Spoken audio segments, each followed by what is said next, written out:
Hey, good morning everybody. It's Mike. Thanks for jumping on with me today. We're continuing a conversation we started yesterday about the two most important questions that every agent has to be able to answer. You and I have to be able to answer this question if we're going to get anywhere close to achieving our goals this year. Number one, who is going to buy and sell homes with you this year? And I mean specifically, this is what we talked about yesterday, right? Who is going to buy and sell homes with you? And you can't answer the second question until the first has been answered. The second question is, okay, now what are you going to do every day to make that happen? To become the top of mind, credible expert with that group of people. And we went into this yesterday. If you missed it, gosh, this is recorded. It's hosted on my group page on Facebook, The Path to 20 Million. Go back and revisit it. We talked about that this is not your sphere of influence. So all of you that want to say, well, my sphere of influence, you know, referrals, people I know. We ain't talking about that. And here's some bad news for you. And this is why per agent productivity numbers are so embarrassingly low and why so many people aren't achieving their goals every year. Because you simply don't know. I know you want to believe you do, but you do not. You simply don't know enough people to run a business off of that. It's a nice little extra. It's a vertical, but we're not talking about that this week because everybody has a sphere of influence. And because you're a nice person and you have a real estate license, people will reach out to you. Some people, not very many, but some will, and ask you to help them buy or sell a home. We're talking about adding other verticals, and a prime vertical is a target audience, an area of specialty, a niche, an area of focus where you become the top of mind credible expert. So who is going to buy and sell homes with you, and what are you going to do to make that happen? Yesterday we talked about three key dynamics to this. Number one, it must be very specific. You must be able to enter these people into a database, not big, broad things like, oh, I'm a luxury specialist. That's a bunch of crap. Saying that doesn't make you that. And by the way, just enter all the luxury customers into a database. And you might say, well, I could. And I would say, well, it's going to end up being something like geographic farming and not luxury. The homes in that neighborhood just tend to be higher in price. Number two, start small and grow it. One of the biggest mistakes I see people make is the overreach. They just start too big. They don't have the ability and the resources to handle it. And number three, if you say that you're going to be the credible expert for that group of people in that area, then you actually have to be. If you say that you're going to focus on a particular neighborhood or community, then you actually have to know more about that community than anybody else on the planet. You actually have to become the expert. You can't just say you are. So that's what we talked about yesterday. I hope you didn't miss that. If you did, I hope you go back and get caught up on it. Today, I want to talk to you about how top agents select the right target audience for themselves. How do you do that? And I know so many of us are stuck. Like, okay, Mike, I'm not arguing with you. I agree with you. I get it. What's the right target audience for me? I'm going to give you 6 different ways this morning that top agents actually identify the right area of focus or target audience for themselves. Number one, there's a unique opportunity or access in your life. There's a unique opportunity or access in your life. Some of you know Rip. Rip works here at my office. Before Rip got into real estate, he was on staff at the largest Presbyterian church in the U.S. 9,000 members. 9,000 people he had a database for, names, addresses, phone numbers, email addresses, and they knew him, or most were aware of him, and he had some credibility with them. You see what I'm talking about? Does Rip have a unique opportunity or access point in his life that other people may not have? Yeah, he did. And that's why he did almost $7 million in sales right out of the gate his rookie year.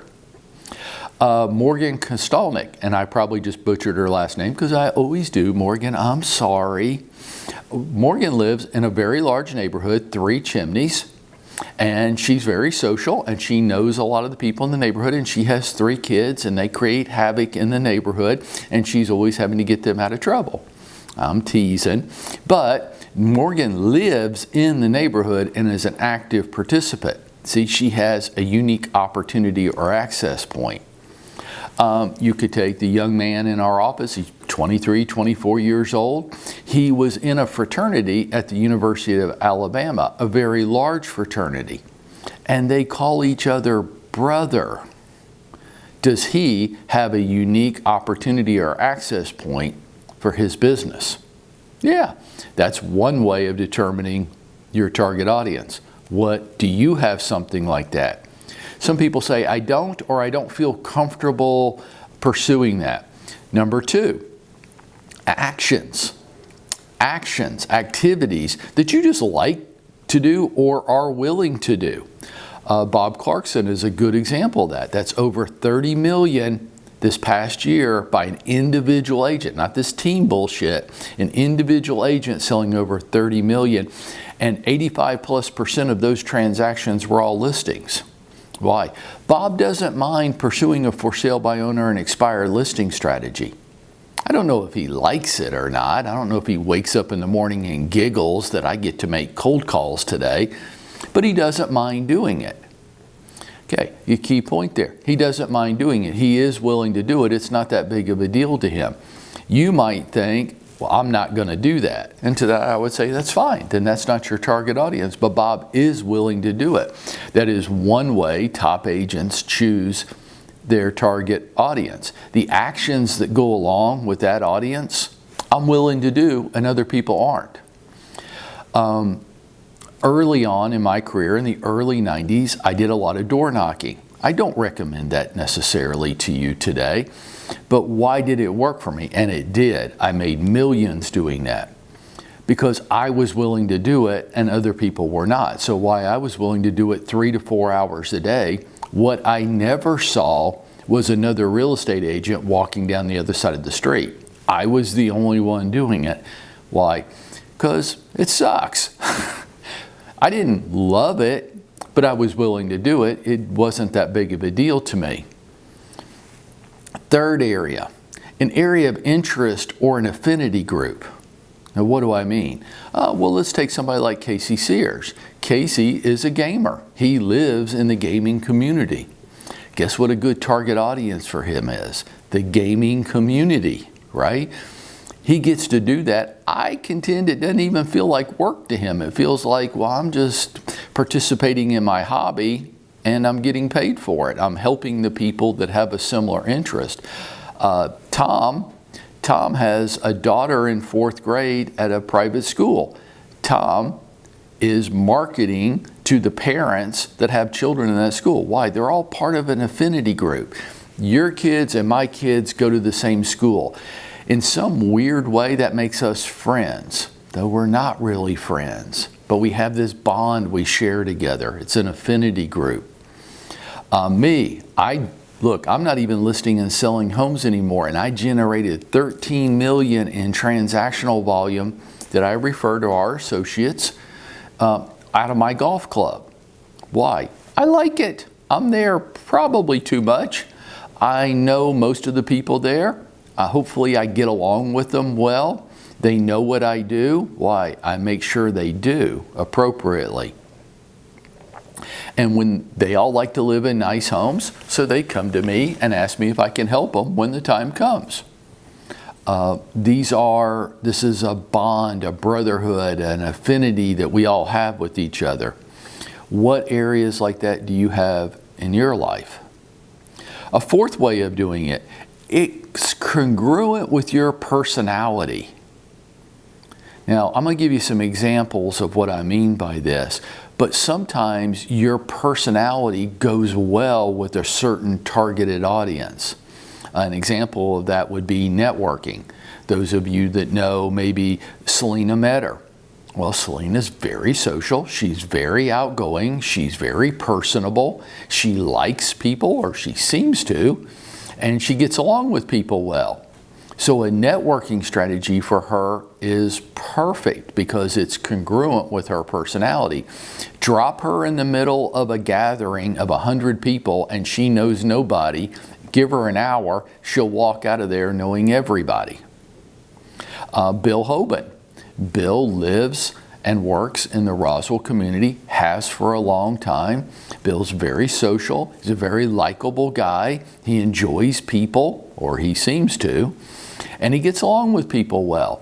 So he pursues a community networking strategy. Why?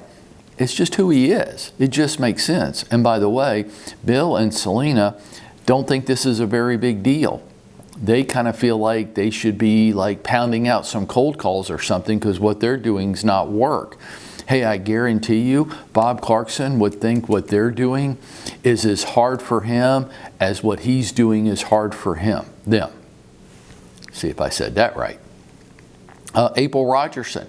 April is a community leader. She is a thought leader. She is an action leader. She won't say she's a political leader, but I think she is in disguise in the city of South Fulton. And you're talking about a $10 million a year individual agent. Why? It fits with who she is. It's congruent with her personality. Number 5, if so far you've said, hey, Mike, those 4, none of those work for me. I'm like, okay. Number 5, do you have a unique ability? Maybe it's a language skill, right?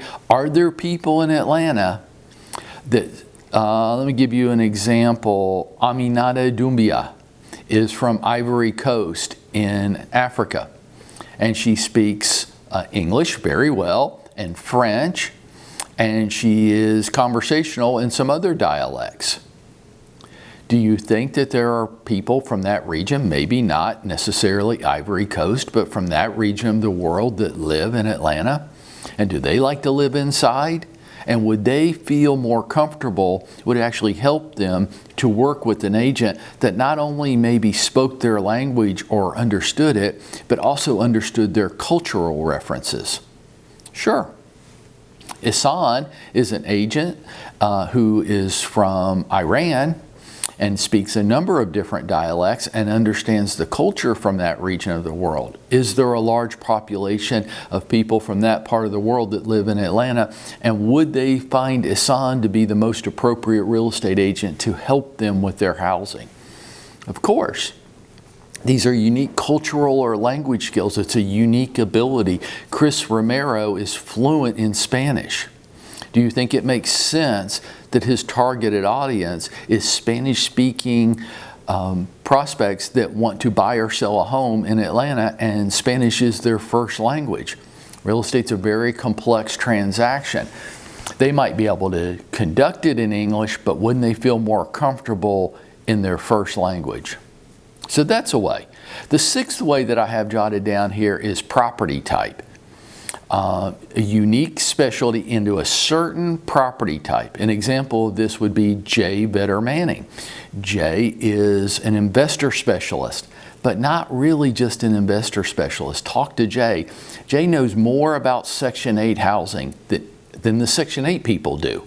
She should run a class for the employees at Section 8, teaching them about their own program. She understands the eviction, rent collection, and property management business at an extreme core competency level. Do you think if you were an investor in the Atlanta market, having an agent with those kind of skills would be beneficial to you? I know agents that have done this with condos, with land, with mobile homes, with land development or new homes. I did it in part of my career with bank-owned foreclosures, REOs, where there was a time where nobody was more core competent and could speak to this issue or did more than I did. It was a property type. All of these ways, these 6 different ways, are ways that we go about selecting what's the right target audience for me. What I want to ask you to do is join me tomorrow at 8:30, same number, same bat time, same bat number, as we discuss strategies for these different target audiences. Okay, so I want to specialize in this. What do I do to become the top of mind, credible expert? And I want to ask a favor. There are agents all over Atlanta that are struggling. They're hurting. They can't pay their bills, and nobody's effectively helping them. They're just trying to make money off of them. You know, there's a joke out there that it's amazing how much money you can make off of people that don't have any money. I'm not selling anything, folks. Nobody asked for anything from you to be on this call today, and I never will. What I want you to do is find one real estate friend who's hurting, who needs some help, who would thrive, who could move down their path to success if they just had a little bit of guidance, and I want you to invite them to this call. You don't need my permission. Just give them the phone number, tell them to dial in at 8:30 and listen. And folks, this is how we take a walk down that road of making it happen for ourselves.